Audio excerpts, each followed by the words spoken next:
والذي بعث في الأميين رسولا منهم يتلو عليهم آياته ويزكيهم ويعلمهم الكتاب والحكمة আল্লাহ নবী দুনিয়ায় এসেছে চারটা কাজ তেলাওয়াত কোরআন, তাজকিয়াতুন নফস এবং কোরআনের শিক্ষা এবং শরীয়তের জ্ঞান দান করেন। মানে আমাদেরকে যে বিধিবিধান, যেটা শরীয়তের বিধিবিধান, কোরআনের তাফসীর, তাজকিয়াতুন নফস এবং তেলাওয়াত কোরআন, এই চারটা কাজ নিয়ে আল্লাহ নবী এসেছেন। সুবহানাল্লাহ।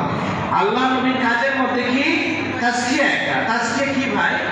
তাজকিয়া হচ্ছে অন্তরের পবিত্রতা। এটা কতটুকু প্রয়োজন যে আল্লাহ কোরআন কারীমের জায়গায় বলেন যে ইয়াউমা লা ইয়ানফাউ মালুন ওয়ালা বানুন ইল্লা মান আতাল্লাহ বিকলবিন সালিম। কিয়ামতের ভয়াবহ দিনে কোন সন্তান সম্পদ কোনো কিছু আল্লাহর কাছে কাজে লাগবে না, কেবলমাত্র যে নিষ্কলুষ পবিত্র অন্তর নিয়ে আসছে তাকেই আল্লাহ কবুল করবেন। আল্লাহ তাআলা আমাদের অন্তরকে পবিত্র করে দেন, আমিন। আর এই সমস্ত আউলিয়া কেরাম তারা এই কাজই করেছেন, দিলকে সাফা করার কাজ করেছেন।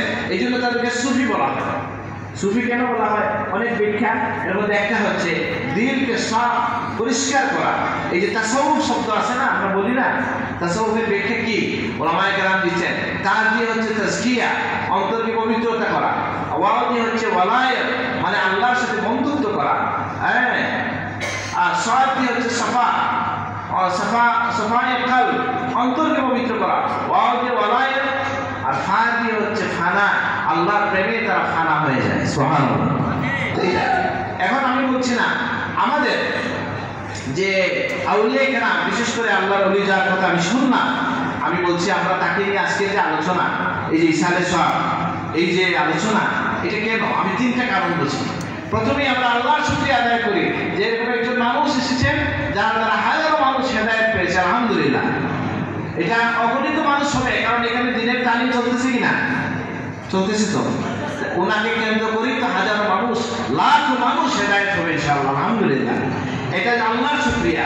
দ্বিতীয়ত হচ্ছে আল্লাহর হাবিব বলছেন উযকুরু মাহাসিনা মাউতাকুম, তোমাদের মধ্যে যারা চলে গেছে তোমরা তাদের ভালো কথাগুলো স্মরণ করো। আমরা তার ভালো গুণগুলোর কথা বলবো। আজকে আমি জানি না এটা বিস্তারিত আলোচনা হয়েছে কিনা, নিশ্চয়ই আপনারা বারবার শুনছেন।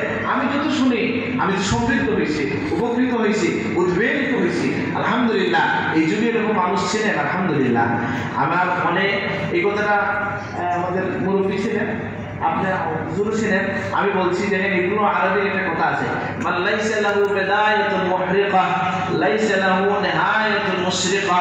যার জীবনের প্রথম অংশের যে আগের ইতিহাস নাই, শেষ জীবনে তার জীবনে বাতি জ্বলবে না, আলোকিত জীবন হবে না।